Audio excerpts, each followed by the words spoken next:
Today, we're going to talk about my evening routine for optimizing overall health and longevity. The first thing I got to tell you about when I think about the evening, it actually starts earlier in the day when I plan my dinner. I very rarely just leave it to chance and figure out what I'm going to eat when it's actually dinner time. So I think ahead about what I would enjoy eating. That's where it actually starts. It might be in the early afternoon, and I'm trying to figure out what is exactly the right thing that I will want to eat tonight. Now, that might not be intuitive to you in thinking about how to come up with how do you know what you're going to want to eat. But if you're somebody who is in touch with what you enjoy eating, think about the foods that you prefer. And so, one of my little tips I have for people that ask me how to do this is I say, take a notebook or open up your mobile device to your notes section and start making a list of what you enjoy. What are your favorite ingredients? What are your favorite dishes? What are your favorite meals you've had? Don't wait until you've got a plan for dinner to go ahead and take some time and create your own preferred meal list. Think back. Something that you always enjoyed eating that you know. Something that you loved eating when you were a kid, something that you had wonderful when you were on vacation, a favorite meal that a friend or a family member cooked for you. Those are actually things, or maybe you've had at somebody's house. Those are the kinds of things that if you write them down, it'll be so helpful to you because you'll have something to refer to spark your ideas. The other thing is about ingredients. What's the season? What's seasonal? Is it summertime and you want some asparagus or tomatoes? What's in the springtime, all those kinds of things. You can actually make a list of seasonal foods. It's easy to look up online.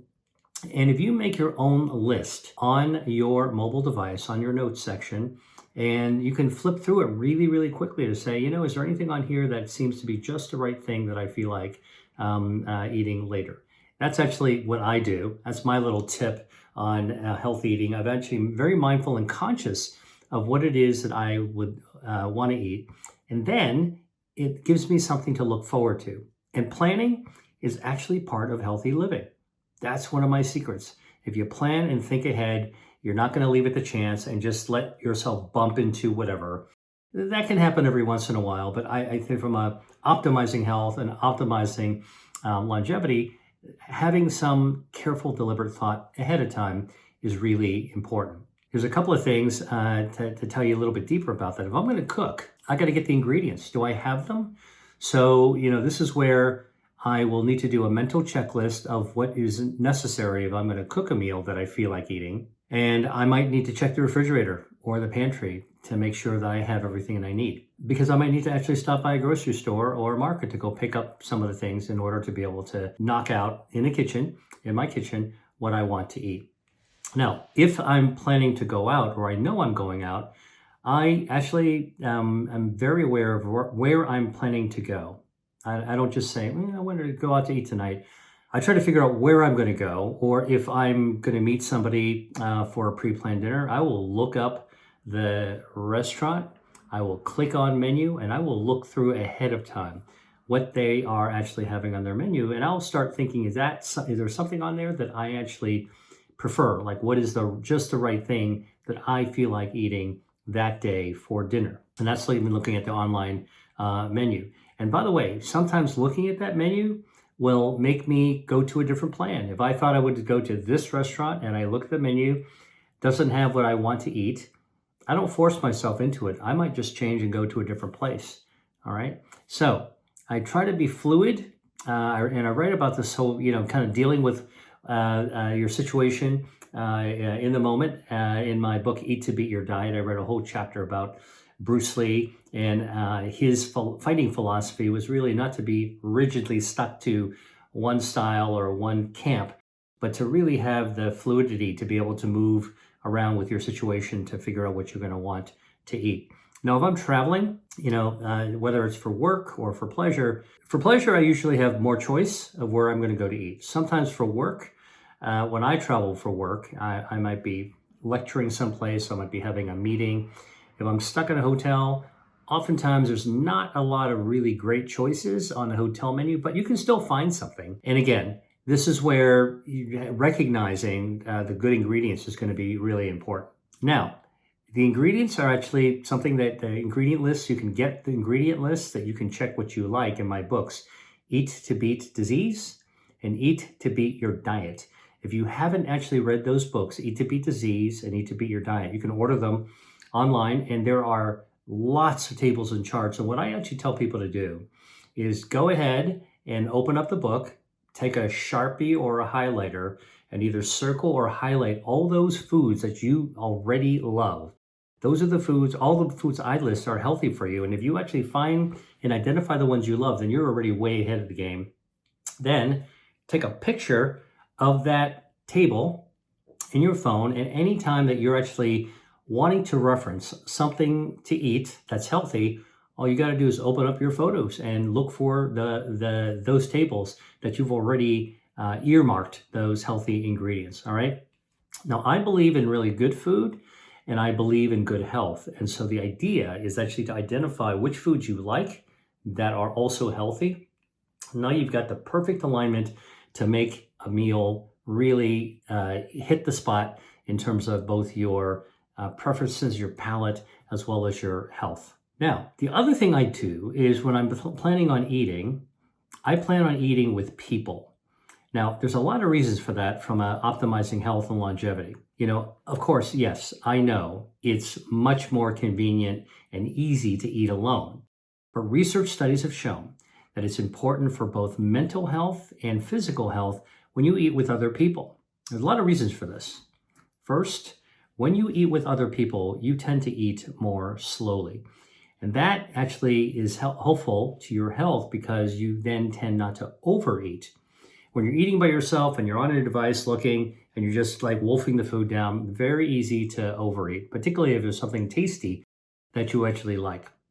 When you're with another person or other people, you are having conversation. And so, the group tends to pace themselves and you're not wolfing down your food. Again, pacing yourself, taking your time allows your stomach to actually slowly get full. And when your stomach gets full, then it sends signals like leptin to your brain to say, hey, let's slow down. We're getting full. Let's not eat as much. And that actually also helps to prevent overeating. Now, overeating is actually quite harmful to optimizing your health and longevity over time. And here's why. When you overeat, you're actually putting too much fuel in your body. Our food is our fuel. And that fuel goes into our stomach, gets absorbed in our bloodstream, and it's glucose, all right? It's fuel. And as our fuel levels go up in our blood, our insulin gets produced to bring that fuel into our muscles and into our body fat. Our fat is actually a fuel tank for our energy, to store our energy. So it's all a good thing. And if you're continuously putting food or overeating over time, not one time, but day after day, week in and week out, month after month, what happens is that you're overwhelming your metabolism and you're putting way too much fuel into your system. Now, when you've got more fuel in your system than you're burning with activity, I'm talking exercise, just activities of daily living, what happens is the fuel tanks actually have to stretch, your fat cells have to stretch to accommodate that. And then when you're still overeating, another fat cell fills up and another one and another one. And when you run out of fat cells, your body has stem cells, fat stem cells, are called adipose stromal cells, stem cells. They'll actually make more fat cells. And then they will blow up, and then another one, the next one will fill up, and so on and so forth. And you can kind of see, if you have a consistent pattern of overeating, putting too many calories, too much fuel in your body, what winds up happening is you build extra body fat. And when you actually start building extra body fat, especially the kind of harmful body fat called visceral fat, which is found inside the tube of our body. I don't care if you have a thin tube or you've got a big tube, that's just body size. You can still have too much extra body fat inside there. And inside that tube, the visceral fat can wrap around like a baseball glove and choke your organs. That's not good when you actually grow too much of it.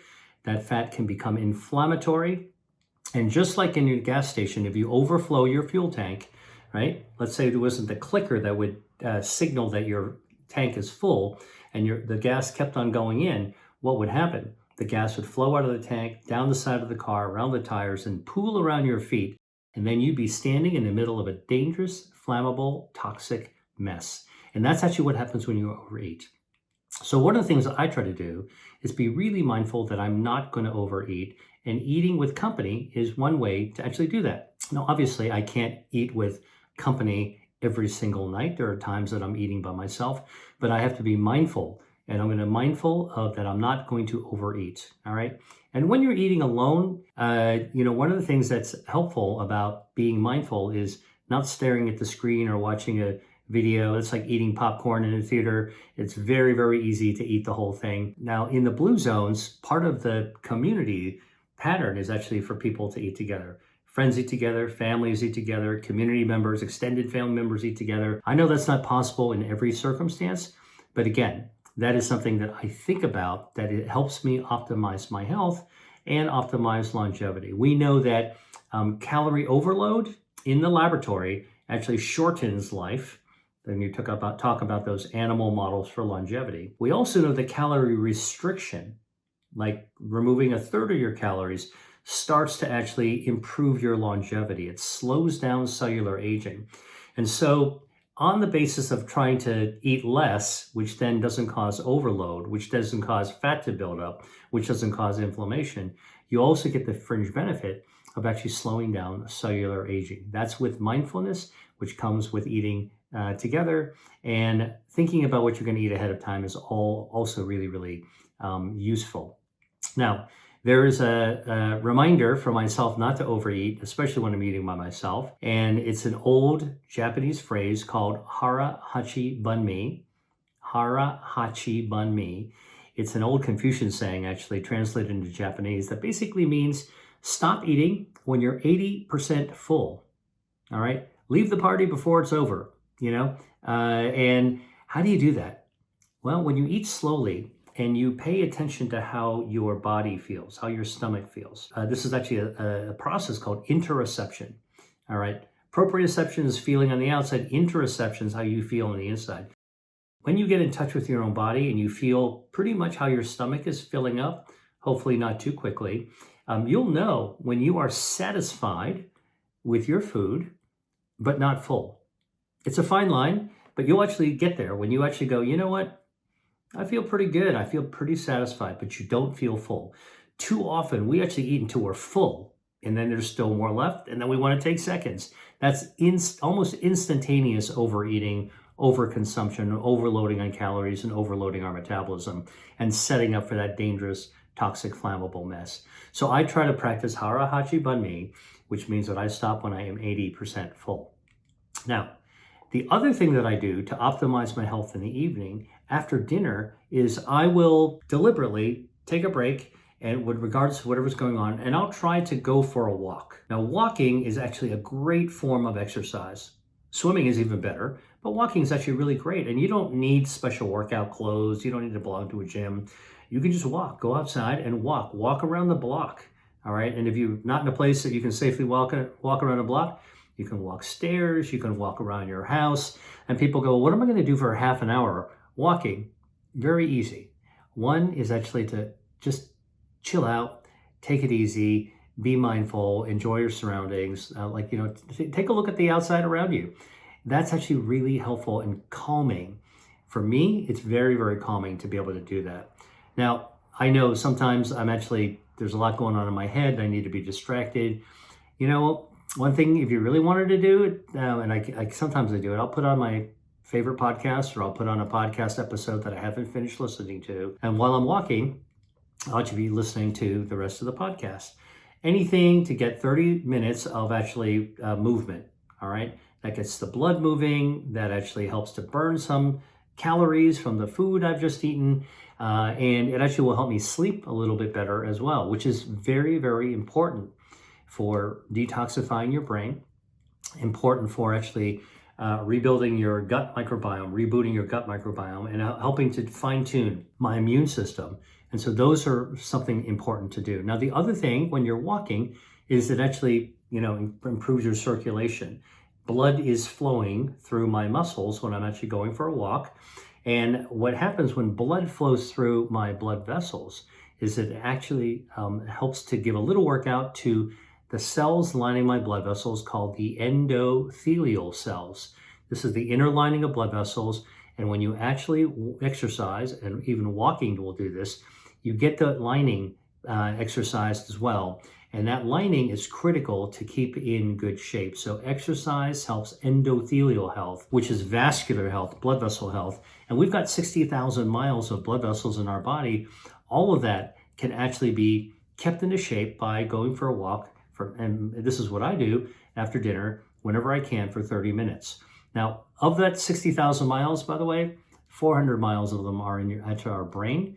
If you want good cognition with longevity, so you want to optimize your brain, you really want those blood vessels to be really healthy inside the noggin. All right, so endothelial health, brain endothelial health is very important. Muscle endothelial health is also important. So and by the way, muscles, use it or lose it, right? So some of us may not have the time or the bandwidth to do regular workouts, and we should, but if we don't have time, walking is a simple way to be able to get what you need there. And by the way, walking for me at the end of the day also lowers my stress. All right. If it's raining, I will walk inside, walk around the house. Again, I put on some earbuds, listen to podcasts, helps me sleep better.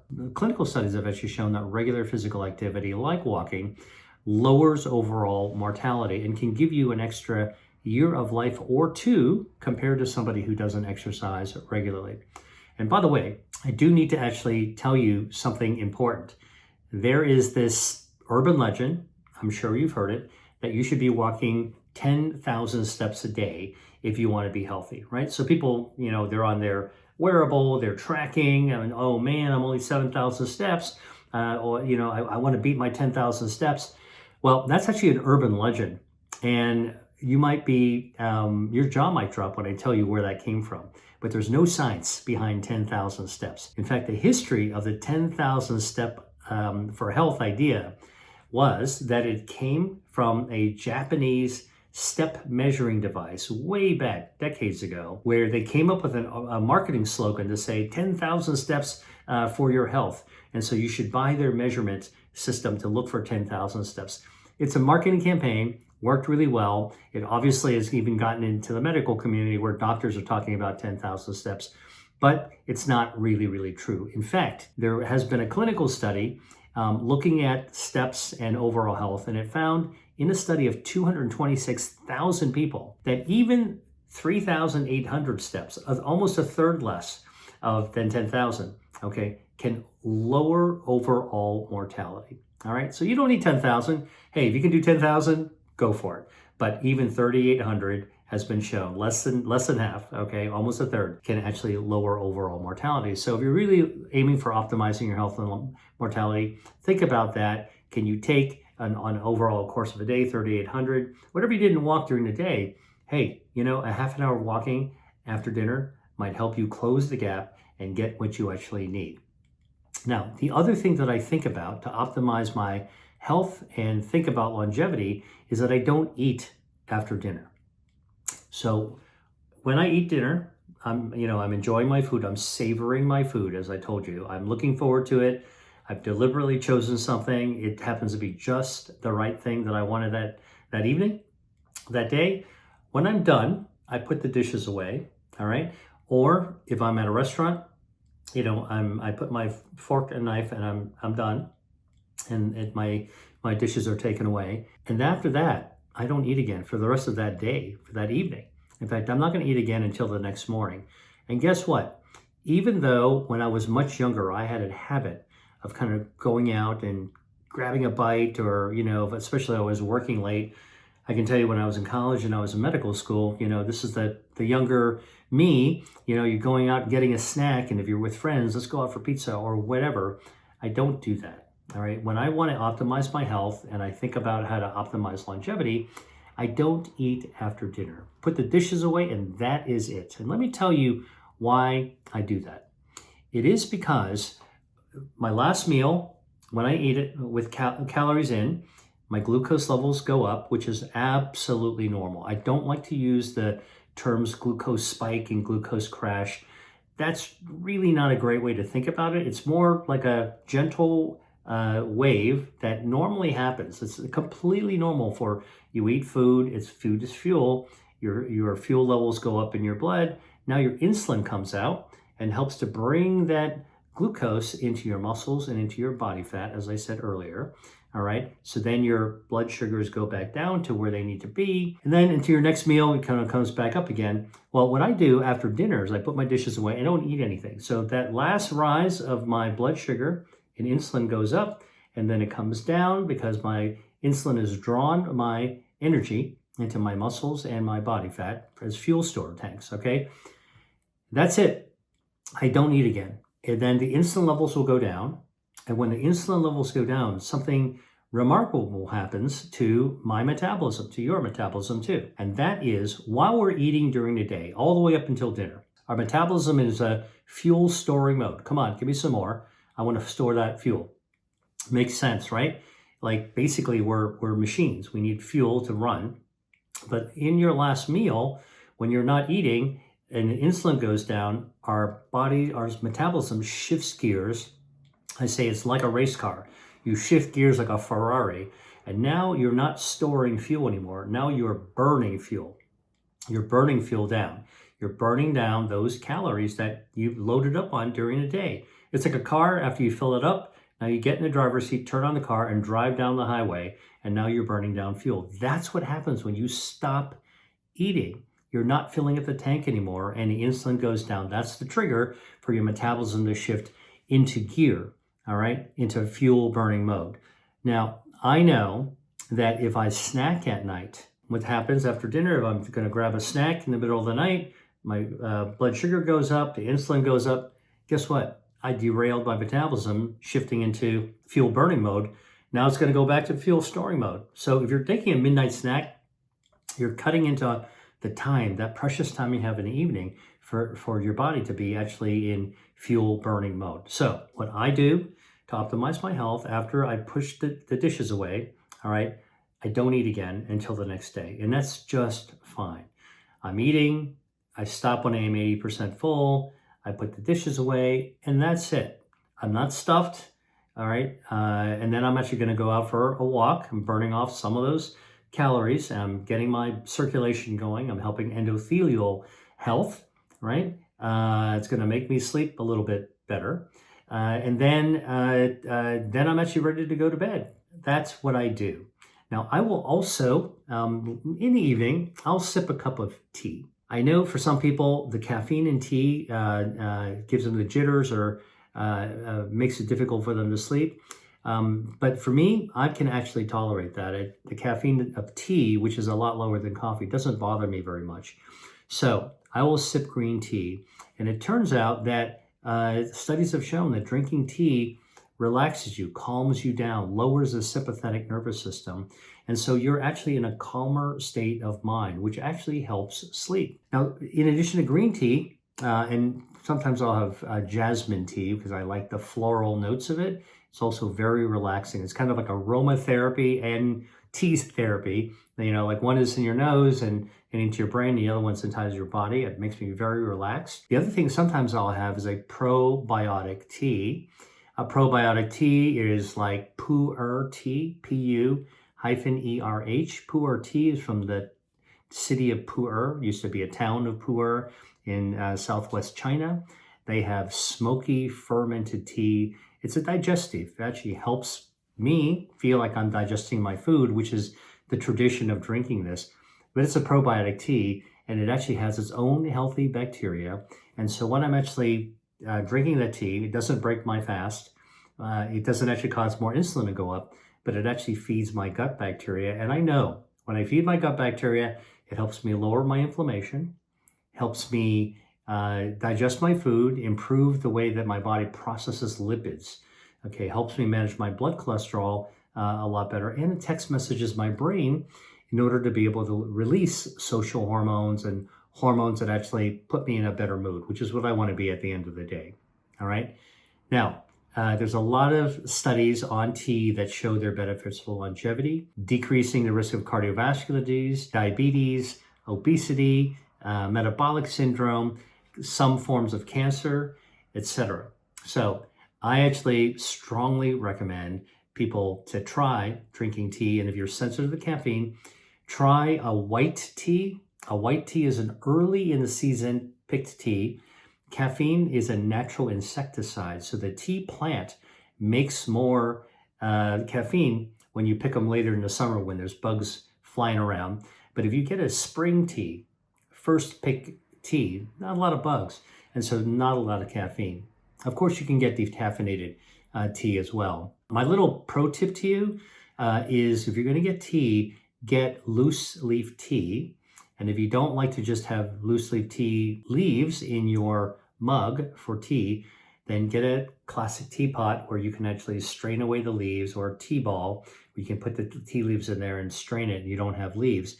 But I'll tell you, more recent studies have shown that tea bags, which I used to use occasionally, are sprayed with plastic on the outside, and the microplastic can actually leach out into the tea. In fact, there have been some studies that have shown that like one tea bag brewed actually for like 10 minutes will release up to 1 billion microplastic particles into your tea. Hey, if you want to actually optimize your health, you don't want to do that. So I use almost always loose leaf tea. There are millions of people in Asia who don't actually use tea bags or tea balls, or they just actually put loose leaf tea into the teacup, and it's perfectly fine. When you steep the tea leaves will eventually settle to the bottom, and you just sip the liquid, and you can add more liquid. So you can do that 2 or 3 or 4 times in order to be able to continue to get the good stuff out of the tea. Hey there, I want to share another resource with you. My free resource on foods that can impact on brain health, specifically Alzheimer's disease and dementias. Important research is helping us to appreciate that your diet, can make a marked difference when it comes to your brain health. So I want to share 3 foods that you can add to your plate today that can help you avoid cognitive decline. Check out my resource, available for free right now in the caption below. Now, back to the video. With pu'er tea, by the way, the fermented tea, studies have shown that drinking pu'er tea actually activates your fat burning mechanisms. It's brown fat thermogenesis. We have 2 different colors of fat in our body: white fat, which is the harmful fat; brown fat, which is a good fat. White fat is wiggly jiggly. Brown fat is wafer thin. Brown fat's around our neck, underneath our, behind our breastplate, a little bit behind our shoulder blades, a little bit in our belly. And when you turn on brown fat with things like pu'er tea, fermented tea, that brown fat fires up. It's like the stovetop of a gas stove, right? What do? Click, click, click, whoosh. Now you can actually put the pot of water to boil. And when you do that with tea and cause that click, click, click, whoosh with the brown fat, it's got to burn down. It needs fuel to be able to do thermogenesis, generate heat. It steals that heat, that energy, that fuel from your harmful white fat. So good fat, brown fat, burns down harmful fat, white fat, especially the visceral fats that's in the tube of your body. Pu'er tea will actually do that. Studies have been done showing, in fact, it shrinks the waist circumference of people that drink it regularly, and partly is because you're actually burning away that harmful visceral fat. Now, if you want the best out of your tea with the catechins, the polyphenols, don't put dairy milk in it.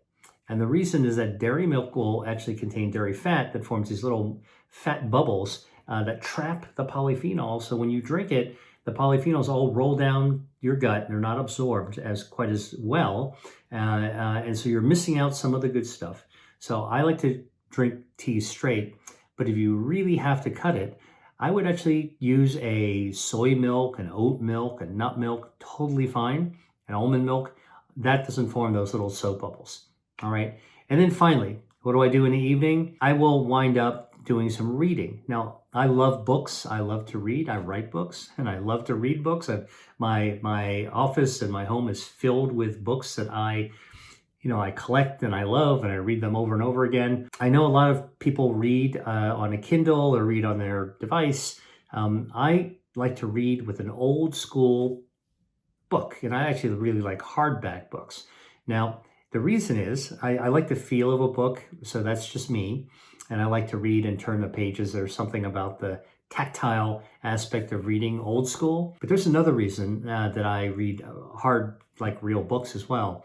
And that's because on the screen, if I'm actually winding up my evening and I'm reading, the blue light on a phone or a Kindle device actually gets into my eyes and it actually disturbs my brain's ability to have good deep sleep. And this has been studied. Blue light from devices around bedtime, all right, anywhere anywhere within 2 hours of bedtime tends to disturb your good quality sleep. All right, so I try to put my cell phone away before I sleep. I know it's hard. It's hard for me as well, but I do it. I try to do it whenever I can. All right. And by the way, the other thing, of course, if you are looking at your device in the evening time, don't doom scroll. Doom scrolling is just reading through news articles that are giving you more and more bad news. Look, it's important in my mind for us to keep up with what's going on in the world, but just by reminding ourselves of all the bad things and having the algorithms serve up more bad things, it really is, it's the opposite of calming. It actually like riles me up. And I try to actually make my evenings all about winding down and being calm. And that gives me, puts me in a better mood the next day and actually allows me to sleep better. So I'll be sharper the next day as well.